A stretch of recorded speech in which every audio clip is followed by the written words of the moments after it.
नमस्कार। आज के सेशन में आपका स्वागत है। मुझे चिंता थी कि आज आप में से कोई आएगा नहीं, लेकिन आप लोग फिर से आए हैं। इसका मतलब आप लोग बहुत साहसी लोग हैं।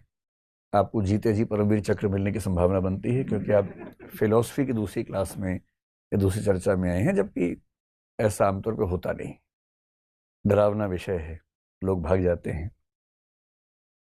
व्यूज भी यूट्यूब पे मुझे लगा कि ठीक ही आ गए। मेरा ख्याल था फिलॉसफी है तो शायद कुछ 1000 तक मामला जाएगा, पर जैसा लोगों ने देखा, हालांकि पहला वीडियो है, पहला वीडियो आदमी उत्साह में देख लेता है, असलियत दूसरे तीसरे में समझ में आती है तो समय के साथ समझ में आएगा। और पर्पस ये है भी नहीं कि कितने लोग देखें, पर्पस है कि जो देखे उसको मौका मिले अपनी परंपरा को ठीक से समझने का। पिछली क्लास में एक मैंने गलती कर दी थी। मैंने कहा था कि ब्रह्मांड की कुल आयु 450 करोड़ वर्ष है। दरअसल वो पृथ्वी की आयु है। ब्रह्मांड की कुल आयु 1380 करोड़ के आसपास वर्ष है, 13.8 बिलियन ईयर से। तो ब्रह्मांड बना 1380 करोड़ साल पहले बिग बैंग थ्योरी के अनुसार। पृथ्वी जो हमारी है वो बनी 450 करोड़ साल पहले। तो ये एक भूल सुधार, अगर आपके दिमाग में वो बात बैठी हो, वैसे तो भूल ही गए होंगे, लेकिन अगर नहीं भूले हो तो उसको ठीक कर लीजिए। आज हम शुरू करेंगे भारतीय दर्शन से। भारतीय दर्शन से क्यों शुरू करेंगे? एक रास्ता भारत का है, एक रास्ता पश्चिम का है। और भारत में सामान्य मान्यता है कि जो भारत का नहीं वो पश्चिम का है। मजेदार बात है कि वो जापान को भी पश्चिम मान लेते हैं, जबकि जापान तो पश्चिम नहीं है। चीन भी पश्चिम हो जाता है, ऑस्ट्रेलिया पश्चिम हो जाता है। तो एक रास्ता है कि हम भारत से शुरू करें, एक रास्ता है कि हम विश्व से शुरू करें। पर विश्व में क्योंकि ज्यादा दर्शन यूरोप में हुआ, अमेरिका में हुआ, इसलिए मोटे तौर पर पश्चिमी दर्शन का मतलब होता है यूरोप अमेरिका का दर्शन। हालांकि उसके अलावा थोड़ा चीन, थोड़ा जापान को भी हमें कभी ना कभी समझना चाहिए, उसको भी कभी समझेंगे जरूर।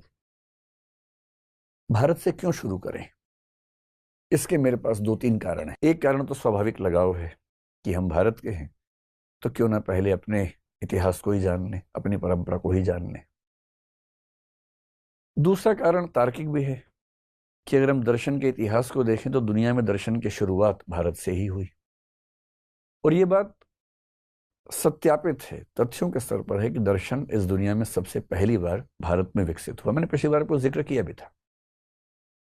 पूरे पश्चिम का पहला दार्शनिक थेल्स 6ठी शताब्दी ईसा पूर्व में, 6th सेंचुरी बीसी में हुआ।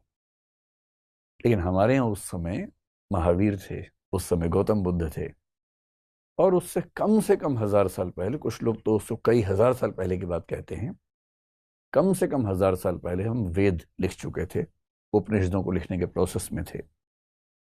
तो क्योंकि हमारा दर्शन सबसे पुराना है, तो क्यों ना बात वहीं से शुरू करते हैं। एक कवि थे मैथिली शरण गुप्त, आपने नाम सुना होगा, राष्ट्र कवि का दर्जा उनको दिया जाता है।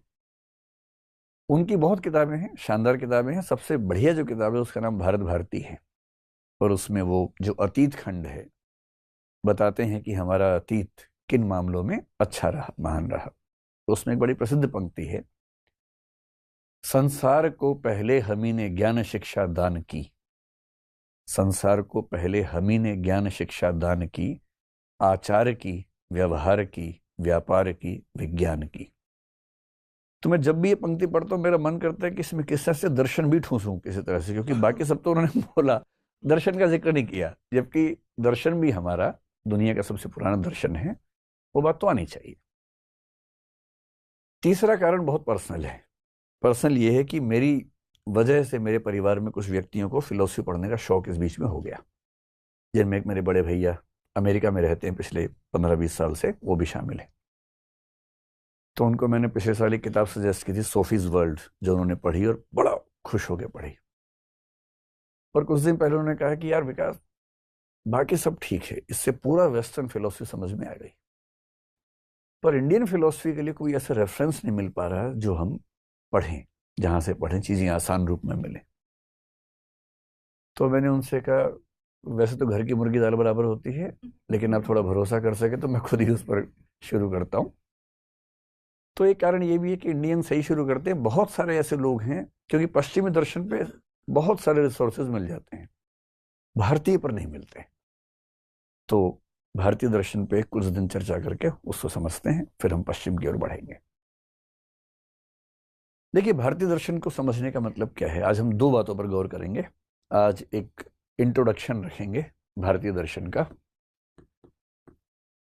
तो उसमें दो बातों पर गौर कर सकते हैं। एक गौर तो ये कर सकते हैं कि पूरी इंडियन फिलॉसफी कैसे कैसे डेवलप हुई। एक उसका हिस्टोरिकल पर्सपेक्टिव क्या है, इसका ऐतिहासिक अनुक्रम क्या है, या हिस्टोरिकल पर्सपेक्टिव क्या है। हमारी टीम ने कुछ कमेंट्स भेजे, कहा कि कुछ लोग ऐसे हैं जो हिंदी सुनते हैं लेकिन पढ़ नहीं पाते, तो आप बोर्ड पे थोड़ा सा अंग्रेजी में ज्यादा लिखेंगे तो उनको समझ में आ जाएगा। तो भाई ये जो लिखा है इसको देवनागरी में भारतीय दर्शन कहते हैं, इंडियन फिलोसफी समझ लीजिए। ठीक है, एक तो देखेंगे उसका हिस्टोरिकल पर्सपेक्टिव, वेद से शुरू होकर क्यों ना हम ओशो रजनीश तक ही समझ लें, कैसे कैसे डेवलपमेंट्स हुई, कब क्या हुआ, किसने क्या किया, ताकि एक फ्रेम बन जाए, एक क्लासिफिकेशन आपके दिमाग में ठीक से सेट हो जाए कि भारतीय दर्शन का मतलब क्या होता है, कहां से कहां तक होता है। फिर देखेंगे कि इंडियन फिलोसफी में क्या कुछ ऐसे कॉमन फीचर्स हैं जो आमतौर पर सभी दार्शनिकों में नजर आ जाते हैं, या सब में ना भी हैं तो 80% 90% में नजर आ जाते हों, जिससे आपको टेंडेंसी समझ में आ जाए कि भारतीय दर्शन का सामान्य जो मिजाज है वो क्या है, सामान्यतः वो किस तरह से चीजों को देखने का आदी रहा है। अगर मैं आपसे पूछूं कि आप किस दर्शन को मानते हैं, शायद आप बता नहीं पाएंगे, क्योंकि आप किसी को एग्जैक्टली मानते नहीं। पर आश्चर्य की बात है कि जितनी आपकी दार्शनिक मान्यताएं हैं वो सारी के सारी भारतीय दर्शन में हैं। जैसे आपको अपना दर्शन नहीं पता, पर आपको ये पता है कि मृत्यु के बाद पुनर्जन्म होता है। आप में से अधिकांश की राय में ऐसा होता होगा। तो पुनर्जन्म भी तो दर्शन है ना, दार्शनिक धारणा है। आप में से लगभग सब ये मानते होंगे कि हमारे शरीर के भीतर एक आत्मा नाम का द्रव्य है, वस्तु है, या कुछ है, आत्मा है। अभी आत्मा भी तो दर्शन की धारणा हुई ना, कहां से आ रही है। कभी आपने सुना होगा कि ईश्वर की मर्जी के बिना संसार में पत्ता भी नहीं हिलता है, ये भी एक दर्शन का नाम है, इसको पैंथीज्म, सर्वेश्वरवाद कहते हैं। ये भी एक दर्शन ही तो है। कभी आपसे गलती से किसी को चोट लगती होगी, आपको लगता होगा कि मेरा इसका फल मुझे मिलेगा, ये कर्म सिद्धांत है, ये भी दर्शन का हिस्सा है। आप जानते नहीं है कि आपका दर्शन क्या है, पर आप दिन भर में कम से कम 50 बार दार्शनिक बातें करते जरूर हैं। आप सब दार्शनिक हैं, बस पता नहीं कि आप दार्शनिक हैं। ऐसा होता है, नॉर्मल बात है, सामान्य बात है। इसलिए हम सब दार्शनिक हैं, ये अनिवार्य है। हम चाहकर भी अदार्शनिक नहीं हो सकते। बस ये होता है कि हमें पता नहीं होता कि हमारी कौन कौन सी मान्यताएं हैं और वो कहां कहां से आ रही हैं, उनके रूट्स क्या हैं। वही आज समझने का प्रयास करेंगे। तो यदि शुरुआत करें कि इंडियन फिलोसफी का एक हिस्टोरिकल पर्सपेक्टिव क्या है, या हिस्ट्री ऑफ इंडियन फिलोसफी क्या है, कहां कहां से फिलोसफी की शुरुआत हमारे देश में हुई। अगर मैं इसको कुछ युगों में बांटना शुरू करूं तो आप कह सकते हैं कि सबसे पहले जो फिलोसफी का युग है उसको आप वैदिक एज या वैदिक युग भारतीय दर्शन का कह सकते हैं। मैं बहुत बोरिंग वाली हिस्ट्री नहीं पढ़ाऊंगा, अब तनाव वाली। हम हिस्ट्री का उतना ही पढ़ेंगे जितना हमें समझना जरूरी है, बहुत बहुत विस्तार में जाने की जरूरत नहीं है। वैदिक उच्च का एज का मतलब मोटा मोटा क्या है कि एक तो जो वेद हैं, वेद को कुछ लोग VEDA लिख देते हैं, कुछ बहुवचन करने के लिए S भी लगा देते हैं, वेदास कह देते हैं, तो वेद कह लीजिए। और एक शब्द आपने शायद सुना होगा, उपनिषद। मेरी मजबूरी है कि मैं रोमन में लिख रहा हूं, देवनागरी में नहीं लिख रहा हूं, क्योंकि बहुत सारे ऐसे लोग हैं जो हिंदी समझते हैं, बस पढ़ नहीं पाते देवनागरी, तो उनको भी बात समझ में आ सके, इसलिए ऐसा कर रहे हैं। वेद आपको पता है कि बहुत पुरानी रचनाएं हैं। कुछ लोग बोलते हैं कि 10,000 साल पहले की हैं, कुछ बोलते हैं 5-6 हजार ईसा पूर्व की रचनाएं हैं। जो NCERTs वगैरह में लिखा हुआ है अब तक, हो सकता है कल को धारणाएं बदलें इतिहास लेखन में, लेकिन अब तक जो धारणाएं जनरली मानी जाती हैं, हम ये मान के चलते हैं कि ईसा पूर्व 1500 ईस्वी के आसपास, उसके 200-300 साल पहले, 200-300 साल बाद के दौर में आमतौर पर वेदों का जो कलेक्शन हुआ, वेदों की रचना हुई और बाद में कलेक्शन भी हुआ। वेदों को किसने लिखा पता नहीं, ये किसी एक व्यक्ति की रचना हो नहीं सकती है, ये बहुत विराट सोर्सेज हैं। हजारों लोगों ने वनों में रहते हुए, तपस्याएं करते हुए इन मंत्रों की रचनाएं की होंगी। न्याय दर्शन कहता है कि वेदों की रचना ईश्वर ने की है, क्योंकि ये मानवीय नहीं हो सकता। मीमांसा दर्शन कहता है कि वेदों की रचना ईश्वर ने भी नहीं की है, वेद अकर्तृक हैं। अकर्तृक का मतलब किसी ने रचना नहीं की है, वेद नैसर्गिक हैं, नित्य हैं, प्राकृतिक हैं। हाँ, ये हो सकता है कि वेदों के ज्ञान को कुछ लोगों ने कंपाइल कर दिया हो, लेकिन वेदों की रचना ईश्वर भी नहीं, क्योंकि मीमांसा दर्शन ईश्वर को मानता नहीं है। क्योंकि वो ईश्वर को मानता नहीं है तो ईश्वर ने रचना की कैसा मान सकता है। तो न्याय दर्शन ईश्वर को मानता है तो वो कहता है ईश्वर ने की है। लेकिन हम ये मान सकते हैं कि बहुत सारे लोगों ने बहुत सदियों तक चीजों को लिखा, इकट्ठा किया गया। वेदों को इकट्ठा जिस व्यक्ति ने किया उसको आमतौर पर हम कहते हैं कि वो वेद व्यास थे। कुछ कुछ हिंदी में लिख देता हूं वरना मैं हिंदी लिखने भूल जाऊंगा। तो जो वेद व्यास नाम के एक ऋषि हुए, वेद व्यास बहुत ही विराट योगदान वाले व्यक्ति माने जाते हैं। हालांकि स्वामी विवेकानंद ने कहा कि वेद व्यास कोई एक व्यक्ति नहीं रहे होंगे, एक समूह या एक परंपरा रही होगी, क्योंकि एक व्यक्ति इतना कैसे कर सकता है। ये वो व्यक्ति हैं जिन्होंने सारे वेदों को कंपाइल किया। ये वो व्यक्ति हैं जिन्होंने 18 पुराणों की रचना की। ये वो व्यक्ति हैं जिन्होंने महाभारत की भी रचना की, और महाभारत का मतलब है गीता की भी रचना की। और ये वो व्यक्ति हैं जिनके बारे में लोग मानते हैं कि यही ऋषि बादरायण भी थे जिन्होंने ब्रह्म सूत्र या वेदांत सूत्र की रचना की, जो वेदांत दर्शन का सबसे मूल एक ग्रंथ है। हालांकि चौथी बात पे डिबेट है। कुछ लोग मानते हैं कि ये दोनों व्यक्ति एक ही व्यक्ति थे। वेद 4 हैं, आपको अच्छे से पता ही है, जिनमें से एक का नाम ऋग्वेद है, एक का नाम सामवेद है, एक का नाम यजुर्वेद है, एक का नाम अथर्ववेद है। वेदों में दर्शन बहुत ज्यादा नहीं है। वेदों का ज्यादा जो मंतव्य है वो मंत्रों से है, जिनसे हम यज्ञ करते हैं, हवन करते हैं, पूजा पाठ करते हैं। दार्शनिक प्रवृत्तियां वेदों के शुरुआती हिस्से में नजर नहीं आती हैं। इसलिए वेदों में शुरू में कुछ कुछ कंफ्यूजन भी है, जैसे ईश्वर को लेकर। ईश्वर एक है या बहुत सारे हैं? तो वेदों में सामान्यतः कई ईश्वर माने गए हैं। सूर्य को भी, वरुण को भी, इंद्र को भी, बहुत सारे ईश्वर हैं।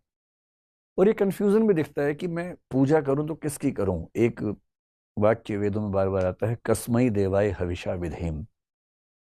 फिर इस कंफ्यूजन का समाधान क्या निकाला गया कि अरे भाई, सब रास्ते एक ही रास्ते हैं। एकम सद्विप्रा बहुधा वदंती, इसमें ऋग्वेद में कहा गया है। एक ही सत्य है, अलग अलग तरीके से कहा जाता है। अग्नि यमम मातरेश्वान माहु, अग्नि कहो, यम कहो, मातरेश्वान कहो या माहु कहो, सत्य एक ही है। एकम सद विप्रा बहुधा वदंती।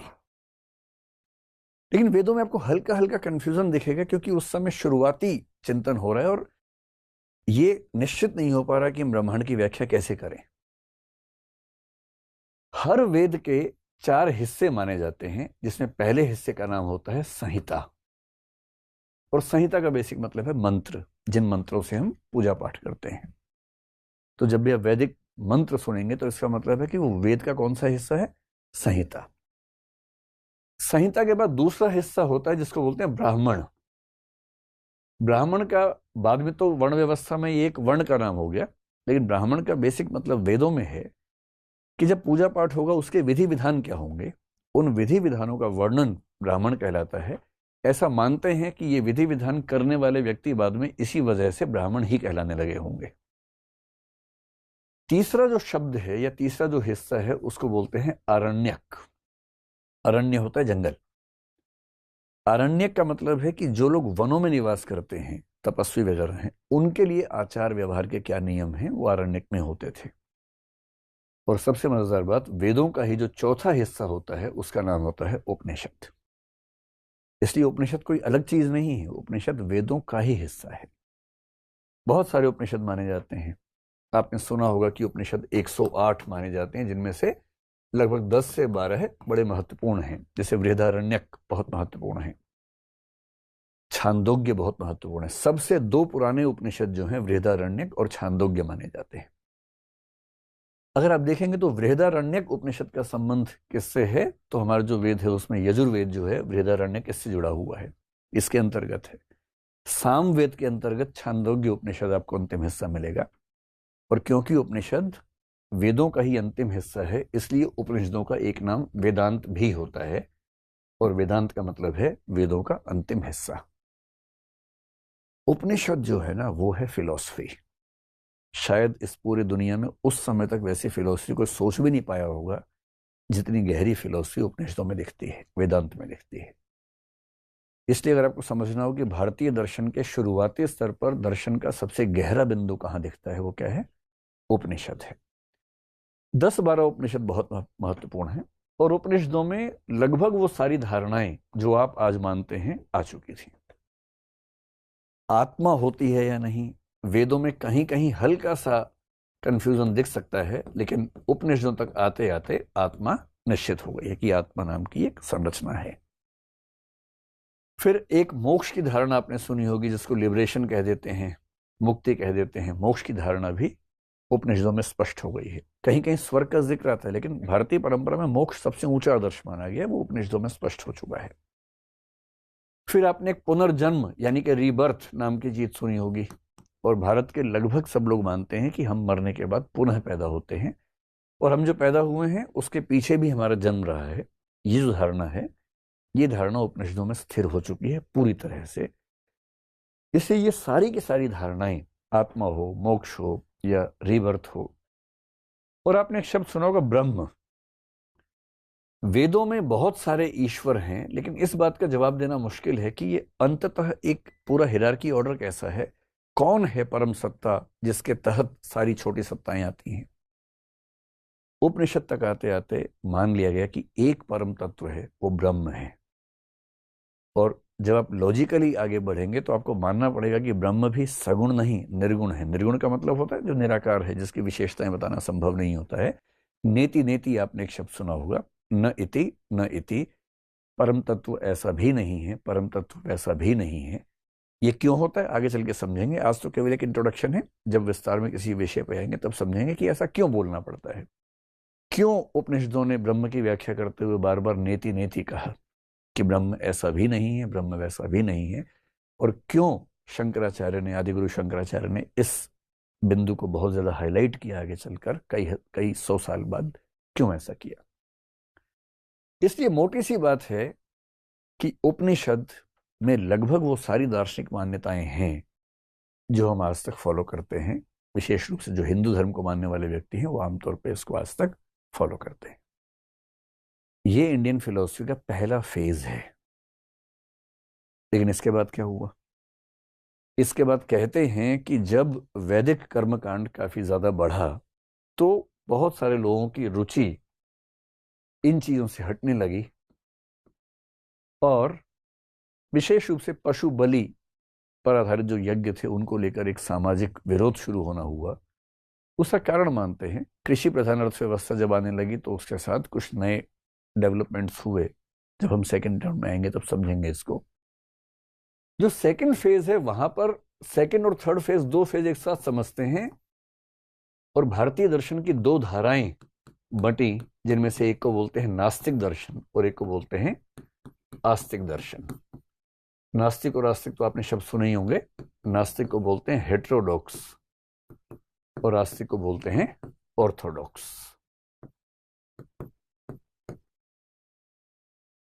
ये शब्द प्रचलित हैं पश्चिम की दुनिया में, हेटेरोडॉक्स, ऑर्थोडॉक्स, और भारतीय परंपरा में नास्तिक और आस्तिक। अब देखिए, कुल मिला के जो भारतीय दर्शन माने जाते हैं दर्शन की पुस्तकों में, उनकी संख्या मानी जाती है 9। और ये 9 कौन है? वेद उपनिषद के बाद के दर्शन है। वेद उपनिषद को छोड़ दीजिए, उसके बाद जो दर्शन कुल माने जाते हैं वो 9 माने जाते हैं। उन 9 में से 3 नास्तिक हैं, 6 आस्तिक हैं। लेकिन नास्तिक आस्तिक समझने से पहले समझ लें कि इसका मतलब क्या होता है। आप लोगों ने आमतौर पे फिल्मों में जो सुना होगा नास्तिक आस्तिक का अंतर, वो सुना होगा कि ईश्वर को कोई मानता है या नहीं मानता है। यदि कोई गॉड को मानता है तो वो थीस्ट है, कोई गॉड को नहीं मानता है तो वो अथीस्ट है। और अथीस्ट होना और नास्तिक होना एक ही बात है। अथीज्म ही नास्तिक होना है। इंटरेस्टिंग बात है कि भारतीय दर्शन में इसका मतलब ये नहीं होता है, इससे कोई मतलब नहीं। एक दूसरा मतलब कुछ लोग निकालते हैं कि जो लोग परलोक में, परलोक का मतलब ट्रांसेंडेंटल वर्ल्ड, ट्रांसेंडेंटल का मतलब है जो इस दुनिया से, डेंटल से कोई मतलब नहीं इसका, है ना। ट्रांसेंडेंटल का मतलब इस दुनिया से परे की दुनिया। जो मानता है कि इस दुनिया के परे कुछ नहीं है वो नास्तिक है। जो मानता है कि ना, इस दुनिया के परे कुछ है और बहुत महत्वपूर्ण है, वो कुछ ट्रांसेंडेंटल बिलीफ रखता है और उसके बारे में ये कहते हैं कि वो आस्तिक व्यक्ति है। भारतीय दर्शन के क्लासिफिकेशन में आस्तिक का मतलब ये भी नहीं होता है। तो तीसरा क्या हो सकता है? एक तीसरा है, और तीसरा है वेद। जो वेद लिखे गए, और वेद का मतलब यहां उपनिषद से भी हो जाता है, क्योंकि उपनिषद वेदों का हिस्सा ही है, अलग से नहीं। कुछ लोग मानते हैं कि वेद में जो लिखा है वो अंतिम सत्य है, अकाट्य सत्य है, परम सत्य है। हम तो उसको प्रमाण के रूप में मानेंगे, एक प्रूफ के रूप में, टेस्टिमनी के रूप में मानेंगे। इसको भारत में शब्द प्रमाण कहते हैं कि अगर किसी प्रामाणिक व्यक्ति का कथन है, प्रामाणिक ग्रंथ का कथन है, ऑथेंटिक सोर्स से आने वाली बात है, तो वो अपने आप में प्रूफ है, एविडेंस है। तो जो लोग मानते हैं कि वेदों में लिखी बातें एविडेंस हैं, प्रूफ हैं, अपने आप में सच हैं, उन पर कोई डाउट नहीं करना चाहिए, वो वेदों में आस्था रखते हैं, उनको कहते हैं आस्तिक। और जो कहते हैं कि ना भाई, वेदों में लिखी बात ठीक है, ठीक हो भी सकती है, नहीं भी हो सकती है, हम इसी बात से नहीं मान लेंगे कि वेद में लिखा तो सच है, तो हमारी वेदों में वैसी आस्था नहीं है, उनको बोल देते हैं नास्तिक।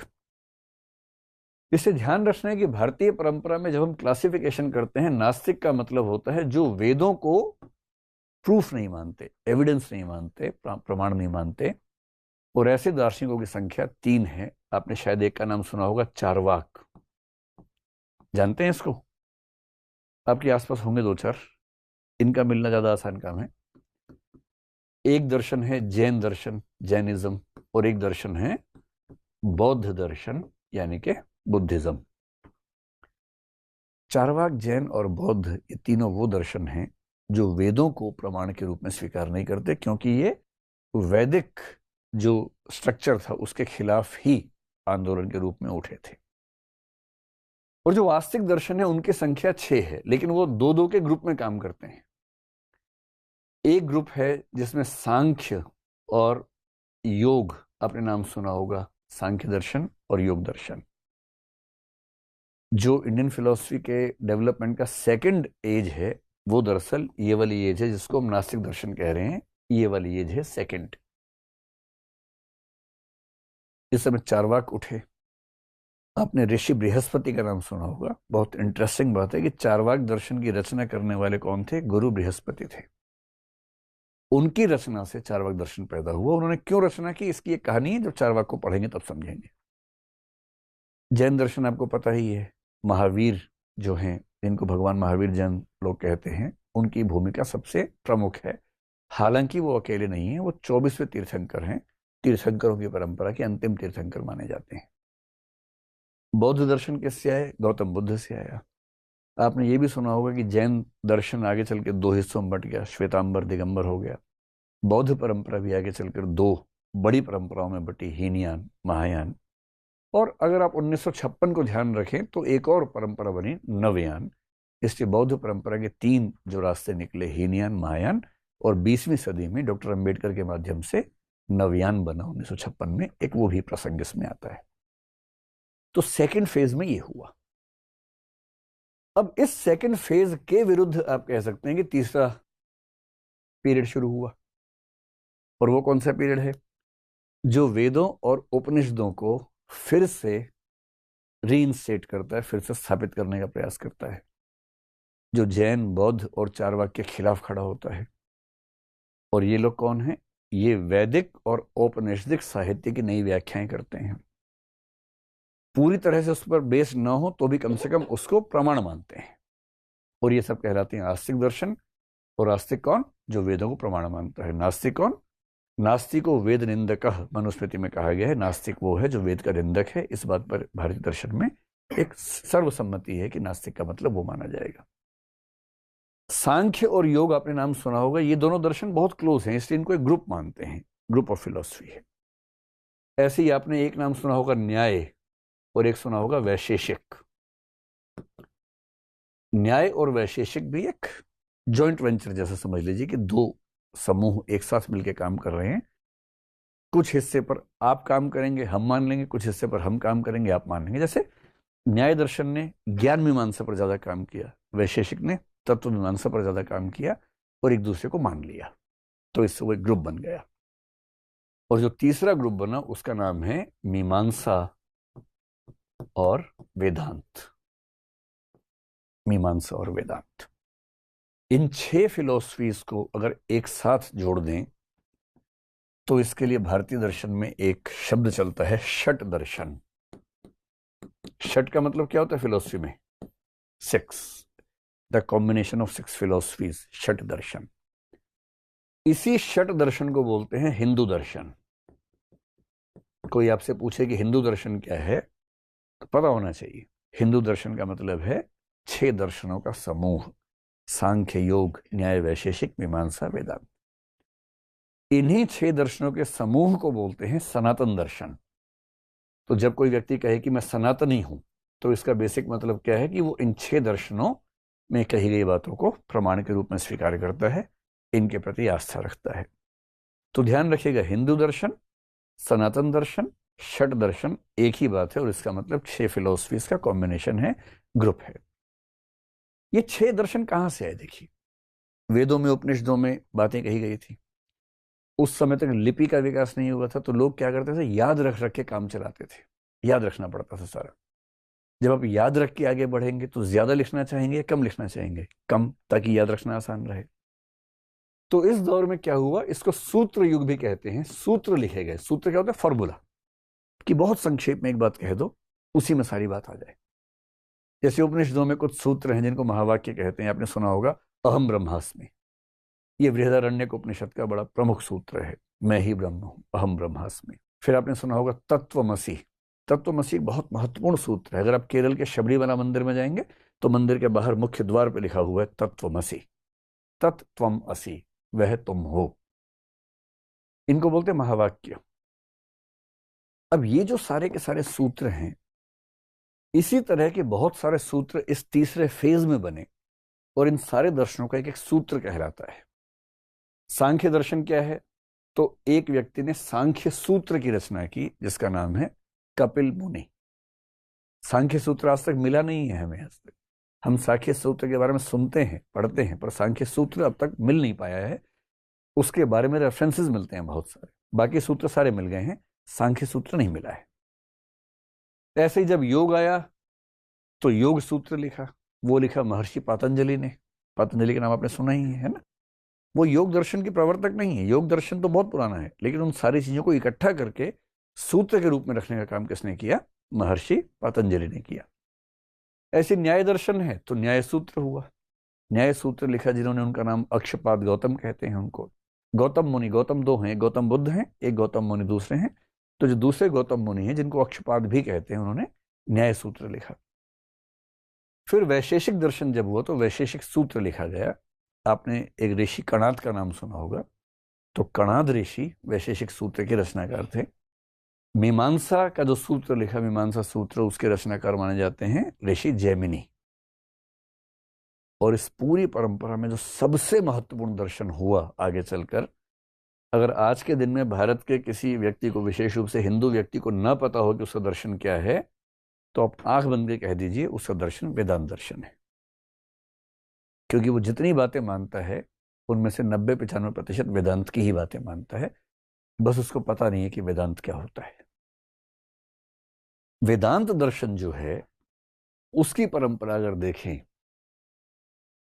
वेदांत दर्शन का जो सूत्र लिखा, वो लिखा आचार्य बादरायण ने। और जो मैं आपसे कह रहा था, कुछ लोग मानते हैं कि यही बादरायण जो थे, पहले मैं अंग्रेजी में भी लिख दूं, कुछ लोग मानते हैं कि यही जो बादरायण थे, यही वेद व्यास भी है। कम लोग मानते हैं, लेकिन एक मत ये भी है कि वेद व्यास ही बादरायण है। बादरायण का ही दूसरा नाम वेद व्यास है। अब एक व्यक्ति ने इतना कैसे लिखा होगा? चारों वेद कंपाइल कर दिए, 18 पुराण लिख दिए, महाभारत लिखा, गीता उसका हिस्सा है वो लिखा, और उसके बाद ब्रह्म सूत्र भी लिख दिया। ये जो वेदांत का सूत्र है, इस वेदांत के सूत्र का नाम है ब्रह्म सूत्र। कुछ लोग इसको वेदांत सूत्र भी कह देते हैं। तो ब्रह्म सूत्र कहें या वेदांत सूत्र कहें, एक ही मतलब है। वेदांत दर्शन के सारे सूत्र जो हैं, वो इस एक ग्रंथ में है।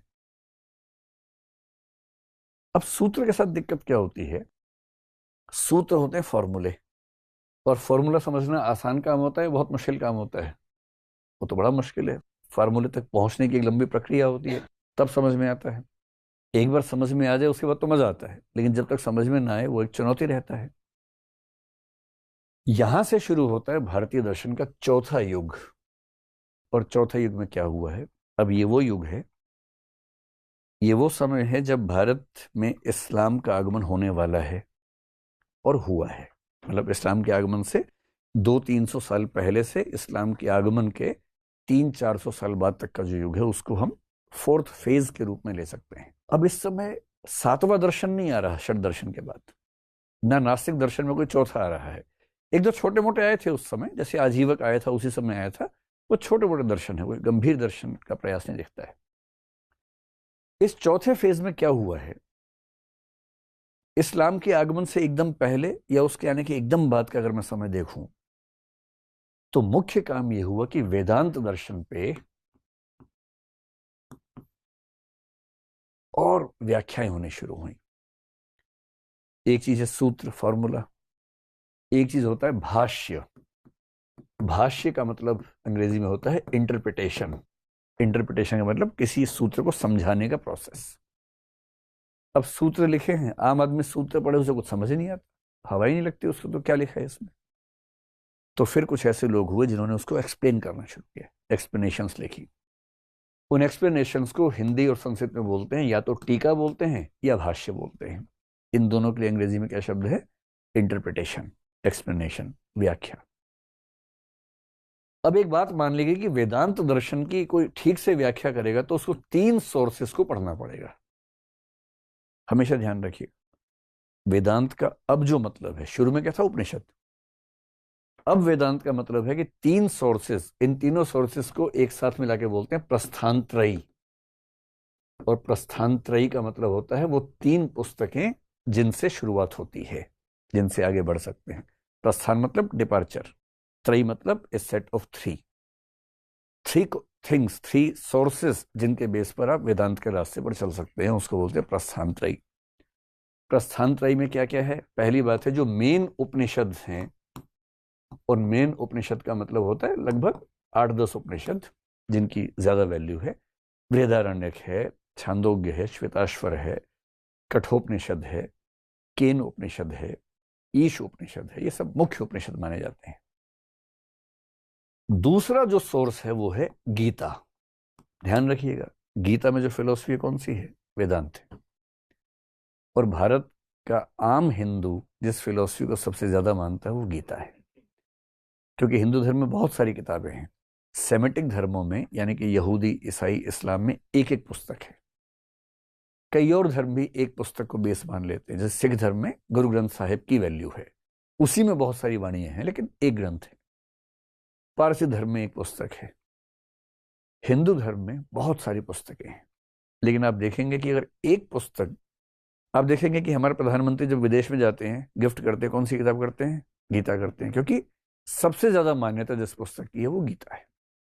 क्योंकि गीता ने उस बात को आसान भाषा में समझाया जिस बात को कठिन भाषा में उपनिषदों में लिखा हुआ था, गीता में आसान भाषा में कही गई बात। और तीसरी चीज है ब्रह्म सूत्र। ब्रह्म सूत्र किसने लिखा? भूल गए ना? वेद व्यास, या बादरायण कह लीजिए, बादरायण नाम उनका प्रमुख है, वेद व्यास भी कहते हैं। गीता किसने लिखी? वेद व्यास। हो सकता दोनों एक नहीं लिखी हो। ब्रह्म सूत्र फार्मूले के फॉर्म में है, गीता इजी फॉर्म में है। उपनिषद तो वैदिक संस्कृत के जमाने के हैं तो उसकी भाषा थोड़ी सी कठिन है। इन तीनों को मिलाकर जिसने इनकी इंटरप्रिटेशन कर दी उसको हम बोलते हैं कि वो वेदांत का दार्शनिक है, उसी को वेदांती दार्शनिक मान के हम स्टडी कर लेते हैं। और ये जो चौथा फेज है इंडियन फिलोसफी का, जिसमें मैं कहना चाह रहा हूं कि इस्लाम के आने से एकदम पहले से इस्लाम के आने के 300-400 साल बाद तक चलता रहा। इस समय वेदांत की जो सबसे प्रमुख व्याख्याएं हुई, इस समय 2 व्याख्याएं हुई। और अब कुछ ऐसे नाम आएंगे जो आपने सुने होंगे जरूर कहीं ना कहीं। एक व्याख्या हुई जिसका नाम है अद्वैत वेदांत। सुना है ये नाम? अद्वैत वेदांत की व्याख्या हुई। अद्वैत वेदांत की व्याख्या कई लोगों ने की, लेकिन जिस व्यक्ति का नाम सबसे प्रबल हुआ, सबसे ज्यादा हुआ, जो सिर्फ 32 साल की उम्र में ईश्वर को प्यारा हुआ, लेकिन उससे पहले उसने ऐसी स्थितियां पैदा कर दी कि आज तक के भारतीय दार्शनिक उसका तोड़ ढूंढ नहीं पा रहे हैं। उस व्यक्ति का नाम है शंकराचार्य या शंकर आचार्य। आचार्य तो प्रशंसा में कहा गया शब्द है, तो आचार्य शंकर या शंकराचार्य, जिनको आदि गुरु शंकराचार्य कहते हैं, ये वो शंकराचार्य हैं। अद्वैत वेदांत गहराई के स्तर पर इससे तुलना करना बड़ा मुश्किल काम है।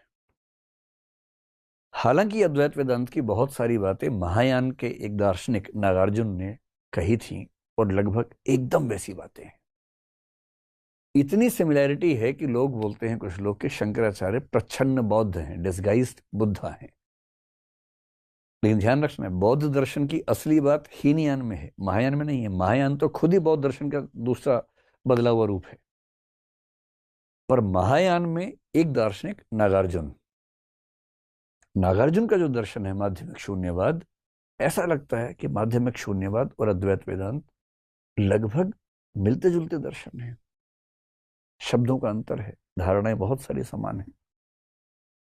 लेकिन कुछ भी हो, शंकराचार्य का दर्शन अद्वैत वेदांत बहुत प्रसिद्ध है। और इसी में आपने एक शब्द सुना होगा, माया, मिथ्या। आपने सुना होगा कि जगत मिथ्या है, ये संसार झूठ है। पहली बात तो मिथ्या का मतलब झूठ होता नहीं है, ये गलतफहमी है। मिथ्या का मतलब होता है जो न सच है न झूठ है, जो सच और झूठ से परे है, वो मिथ्या होता है। इसको हम समझेंगे जब वेदांत समझेंगे। पर शंकराचार्य को पढ़ने के बाद ये सच में लगता है कि हम जिस दुनिया में हैं वो रियल नहीं है। उनका कहना भी था, ये जगत ना रियल है न अनरियल है, रियल और अनरियल से भिन्न जो भी है वो मिथ्या है, और ये जगत मिथ्या है। और उनको पढ़ने के बाद ना 1-2 घंटे तक आदमी कांपता रहता है कि अरे यार, क्या सोच रहे थे, क्या निकला। जगत मिथ्या है। हम सब जो भिन्न भिन्न हैं, हमें प्रतीत हो रहा है हम भिन्न भिन्न हैं नहीं। ये एक कंफ्यूजन है, गलतफहमी है। हम दरअसल आत्मा हैं, हम खुद को जीव समझ रहे हैं। उन्होंने ऐसी बहुत सारी बातें कही। सबसे इंटरेस्टिंग बात क्या कही कि जो ब्रह्म है वही सत्य है, ईश्वर भी सत्य नहीं। ईश्वर और हम और ये जगत, ये व्यावहारिक स्तर पर सत्य है। जैसे मैंने आपसे कहा था ना कि मेटावर्स जैसे है या वीडियो गेम है। जब तक आप वीडियो गेम में हैं तब तक वो सत्य है, जैसे ऑफ हुआ वो झूठ हो गया। ये जो जगत है, जब तक ये जगत सत्य लगता है तब तक हम भी सत्य हैं, जगत भी सत्य है, ईश्वर भी सत्य है। लेकिन जैसे इस खेल से बाहर निकलेंगे हम पाएंगे केवल और केवल एक ही चीज सत्य है, वो ब्रह्म है, बाकी सब झूठ है। अब दिक्कत क्या है, यदि आप ईश्वर को बहुत प्रेम करते हो और भक्ति करना चाहें, तो भक्ति करने की शर्त है कि आप कम से कम ये माने कि आप और ईश्वर दो अलग अलग सत्ताएं हैं। एक मैं हूं, एक ईश्वर है। मैं ईश्वर से प्रेम करता हूं, भक्ति करना चाहता हूं। लेकिन यदि कोई आपसे ये कह दे कि तुम और वो तो अलग अलग हो ही नहीं, और तुम भी मिथ्या हो, उधर भी मिथ्या है, तो आपको भक्ति करने में बेचैनी होने लगेगी कि मैं जो कर रहा हूं क्या सही है कि गलत है। इसलिए कहने वाले कहते हैं कि शंकराचार्य ने ज्ञान मार्ग पर बल दिया और भक्ति के लिए संभावनाएं मुश्किल कर दी। दर्शन तो इनका ऐसा है कि उसको चैलेंज करना बड़ा मुश्किल है, लेकिन भक्ति का जो संभावना थी, जो रास्ता था, उसका बड़ा मुश्किल कर दिया। और इसलिए इनके 200-300 साल के बाद एक नई परंपरा शुरू हुई जिसको बोलते हैं वैष्णव वेदांत। दक्षिण भारत से परंपरा हुई, दक्षिण भारत से ही शंकराचार्य भी आते हैं। ये बहुत इंटरेस्टिंग है। ये जो सारे के सारे आचार्य हैं, ये लगभग सारे दक्षिण भारत से ही आ रहे हैं। और शंकराचार्य के विरुद्ध वैष्णव का मतलब क्या है, जो विष्णु की भक्ति करने वाले लोग हैं। आधुनिक काल के वैष्णवों में कौन है? महात्मा गांधी हैं। उनका सबसे प्रिय भजन कौन सा है? वैष्णव जनते तेने कहिए, पीर पराई जानी रे। क्योंकि वो वैष्णव है। जो विष्णु और विष्णु के अवतार, विष्णु के अवतार कौन है? राम है, कृष्ण है, मतलब 10 अवतार हैं, जिसमें राम कृष्ण भी है और बुद्ध को ही मान लिया गया बाद में। जिसकी आस्था विष्णु और विष्णु के अवतारों में है, वो वैष्णव है। वेदांत में कौन है? ब्रह्म है। तो वैष्णव वेदांत के लोग वो हैं जिन्होंने वैष्णव परंपरा के ग्रंथों, 5